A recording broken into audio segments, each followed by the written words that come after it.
امریکی صدر کا اگلے ہفتے ایران کے ساتھ معاہدے کا اندیا۔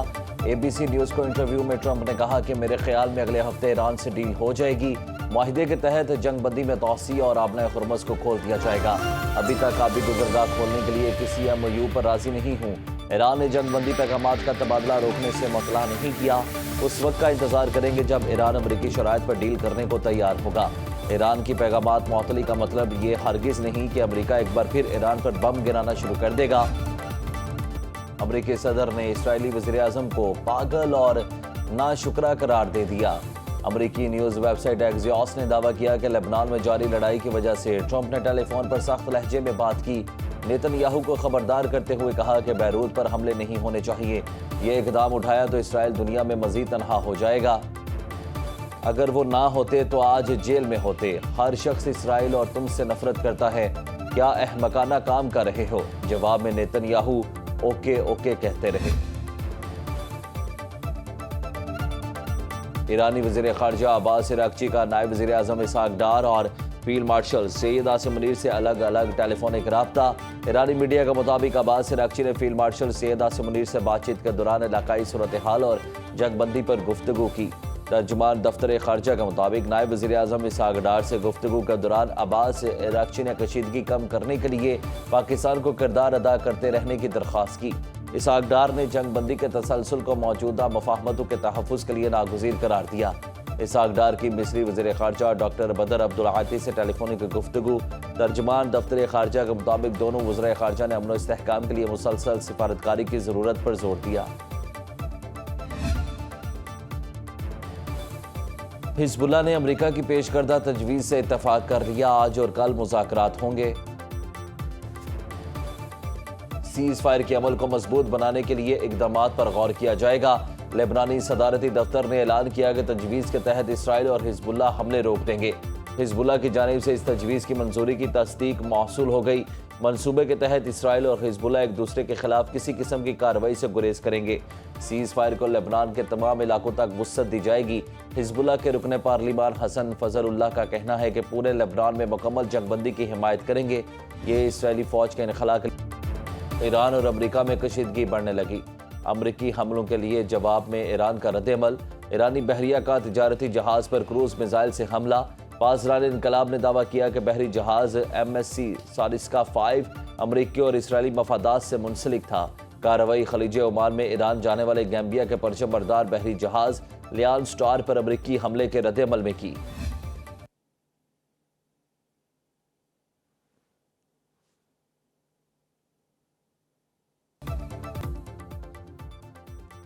غزہ، لبنان، سوڈان اور یمن میں خون ریزی کے ذریعے خطے کی صورتحال کو اپنے حق میں موڑنے کی کوششیں کی جا رہی ہیں۔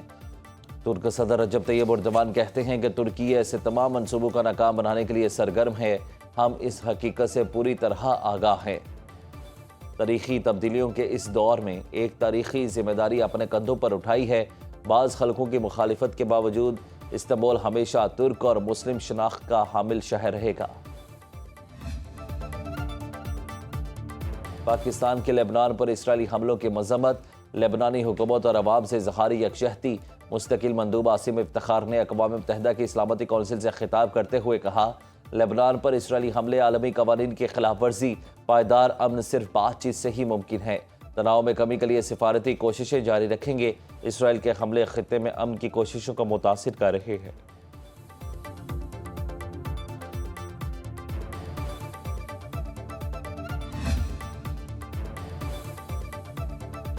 ایران آبنہ ہرمز میں بحری ٹریفک کی سہولت کے لیے مکمل طور پر تیار ہے۔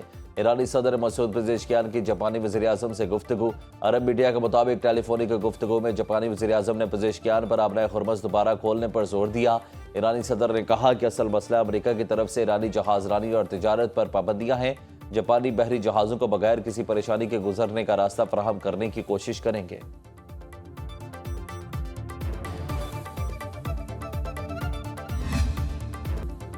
اسرائیلی خفیہ ایجنسی موساد کے نئے سربراہ کی تقرری پر اختلافات۔ موساد کے بین الاقوامی امور شعبے کے تعطل کے سربراہی ڈی عہدے سے مستعفی۔ صہیونی میڈیا کے مطابق ڈی نے غزہ میں اسرائیلی فوجی قیدیوں کی رہائی کے مذاکرات میں مرکزی کردار ادا کیا۔ موساد کے نئے سربراہ گوفمین نے وزیر اعظم نیتن یاہو کے قریبی دوست ہیں۔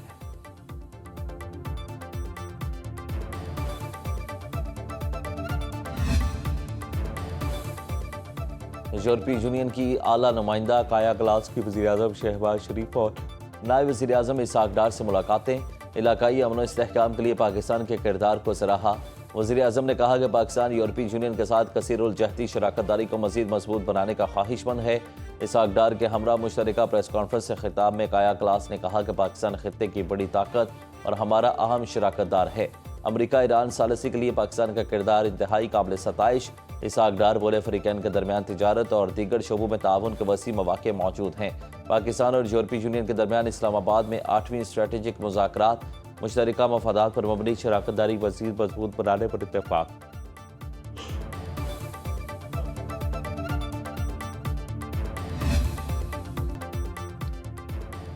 قائد نون لیگ میاں نواز شریف آج گلگت بلتستان کا ایک روزہ دورہ کریں گے۔ سینئر وزیر پنجاب مریم اورنگزیب کا ایکس پر بیان، کہا میاں نواز شریف پارٹی رہنماؤں اور ٹکٹ ہولڈر سے ملاقاتیں کریں گے۔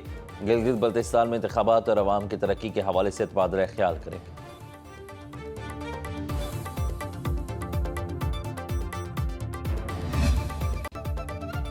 شگر کے فیصلے اسلام آباد میں بیٹھا بابو نہیں وزیر کا رہا ہے۔ ہر وقت کہتے ہیں فنڈز اور وسائل نہیں تو ایسی وزارت کا کیا فائدہ؟ اگر وفاق کنگال ہے تو گلگت بلتستان آزاد کشمیر کی وزارت بند کرے۔ Chairman Peoples Party Bilawal Bhutto Zardari کا ضلع شگر کی تحصیل گلاب پور میں انتخابی جلسے سے خطاب، کہا فارم 45 کا بندوبست آپ کریں گے، فارم 47 کا بندوبست میں کروں گا۔ آپ نے الیکشن میں نکلنا ہے اور ووٹ دے کر فارم 45 ساتھ لانا ہے۔ کبھی یہ درخواست نہیں کی کہ فارم 47 سے ہمیں حکومت دیں۔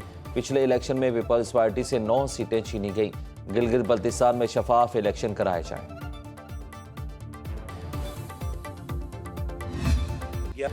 مالی سال 2018 کے بعد ترقیاتی منصوبوں کے لیے وسائل میں مسلسل کمی ہو رہی ہے۔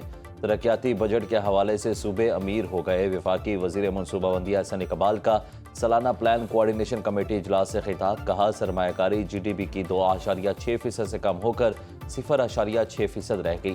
5,000 ارب کے منصوبوں کے C1 پر کام ہو رہا ہے۔ ترقیاتی منصوبے مکمل کرنے کے لیے 10,000 ارب درکار ہیں۔ آئندہ مالی سال کے لیے وزارتوں نے منصوبوں کے لیے 3,000 ارب روپے مانگے تھے، تاہم وفاقی ترقیاتی پروگرام 2018 کی 1,000 ارب روپے کی سطح پر کھڑا ہے۔ اس صورتحال میں صرف منتخب منصوبوں پر کام کیا جا سکے گا۔ آئندہ مالی سال وفاقی ترقیاتی بجٹ 1126 ارب روپے رکھنے کی تجویز، سب سے زیادہ 730 ارب روپے انفراسٹرکچر منصوبوں پر خرچ کیے جائیں گے۔ ذرائع کے مطابق 408 ارب روپے ٹرانسپورٹ اور مواصلات کے منصوبوں کے لیے رکھنے کی تجویز، سماجی منصوبوں کے لیے 187 ارب روپے مختص ہوں گے۔ پانی کے منصوبوں پر 140 اور توانائی پر 135 ارب روپے خرچ کیے جائیں گے۔ ارکان پارلیمنٹ کی ترقیاتی اسکیموں کے لیے 70 ارب روپے، جبکہ اتحادی جماعتوں کے منصوبوں کے لیے 87 ارب روپے رکھے جائیں گے۔ فزیکل پلاننگ اور ہاؤسنگ سیکٹر کے لیے 45 ارب روپے رکھے جا رہے ہیں۔ ہائر ایجوکیشن سمیت تعلیم کے لیے 78 ارب روپے مختص کرنے کی تجویز، صحت پر 24 ارب، آزاد کشمیر اور گلگت بلتستان پر 80 ارب روپے خرچ ہوں گے۔ خیبر پختونخوا کے ضم شدہ اضلاع کے لیے 66 ارب روپے رکھنے کی تجویز۔ آئندہ مالی سال کے لیے وفاق اور صوبوں کے ترقیاتی بجٹ کی تفصیلات سامنے آ گئیں۔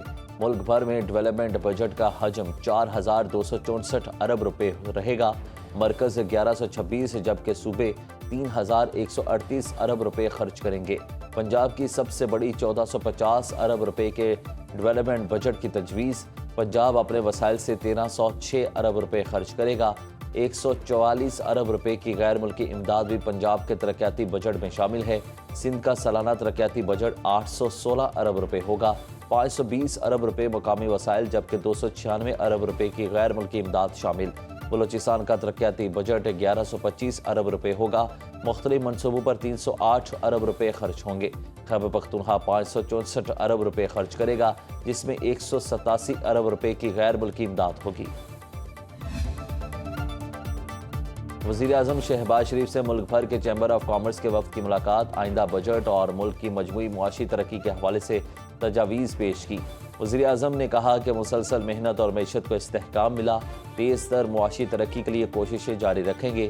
صنعتی ترقی اور پیداوار بڑھانے کے لیے آئندہ بجٹ میں مزید اقدامات اٹھائیں گے۔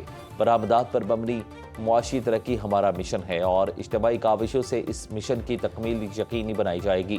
پاکستانی سرمایہ کار جوائنٹ وینچرز کے ذریعے الیکٹرک وہیکلز کی مقامی پیداوار کو فروغ دیں۔ وزیر اعظم کی FBR کو 15 جون تک ٹیکس ریفنڈ کے تمام زیر التوا کیسز نمٹانے کی ہدایت۔ گجرات میں پاسپورٹ دفتر کھولنے کا حکم۔ پیٹرولیم مصنوعات کی قیمتوں میں اضافے سے مئی میں مہنگائی 2 سال کی بلند ترین سطح پر پہنچ گئی۔ ادارہ شماریات کے مطابق مئی میں افراط زر 11.7% سے تجاوز کر گئی۔ ایک سال میں کھانے پینے کی اشیاء 8% مہنگی ہوئیں۔ گھروں کی تعمیراتی لاگت میں 17% کا بڑا اضافہ ہوا۔ ملبوسات اور جوتوں کی قیمتیں 9% بڑھ گئیں۔ ٹرانسپورٹ کے کرایوں میں 37% اضافہ ریکارڈ کیا گیا۔ تعلیم 8% اور صحت کے اخراجات میں 7.5% اضافہ ہوا۔ مئی میں شہروں میں مہنگائی بڑھنے کی شرح 11.8%، جبکہ دیہی علاقوں میں 11.5% رہی۔ رواں مالی سال کے 11 ماہ میں مہنگائی کی اوسطاً شرح 6.7% ریکارڈ کی۔ بجٹ سے پہلے LPG مہنگی کر دی گئی۔ اوگرا نے LPG گیس کی قیمت میں 4 روپے 95 پیسے فی کلو اضافہ کر دیا۔ گھریلو سلنڈر 58 روپے 51 پیسے مہنگا ہو گیا۔ LPG گیس کی فی کلو قیمت 308 روپے 74 پیسے مقرر۔ جون میں 11 کلو LPG سلنڈر 3643 روپے 41 پیسے میں فروخت ہوگا۔ نئی قیمتوں کا اطلاق آج سے ہوگا۔ اوگرا نے نئی قیمت کا نوٹیفیکیشن جاری کر دیا۔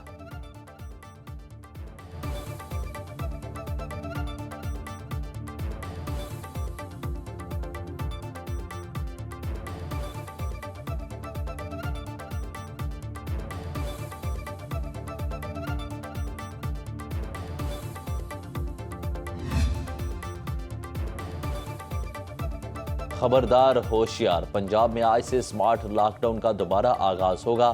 مارکیٹس رات 8 بجے بند ہو جایا کریں گی۔ میڈیکل سٹورز اور ہسپتال پابندی سے مستثنیٰ ہوں گے۔ نوٹیفیکیشن کے مطابق پیٹرول پمپس، CNG اسٹیشنز معمول کے مطابق کھلے رہیں گے۔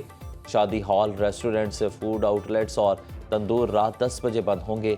کریانہ، سبزی، پھل اور بیکری شاپس بھی رات 10 بجے تک کھلی رکھنے کی اجازت۔ چلاس کے علاقے فیری میڈوز میں سیاحوں کی جیپ کھائی میں گر گئی۔ ڈرائیور سمیت 7 افراد جاں بحق ہو گئے۔ پولیس کے مطابق جاں بحق سیاحوں میں سے 2 کا تعلق پشاور، 4 کا پنجاب سے تھا۔ ڈرائیور داریل کا رہائشی تھا۔ جیپ فیری میڈوز سے واپس شارع کراکرم کی جانب جا رہی تھی کہ حادثے کا شکار ہو گئی۔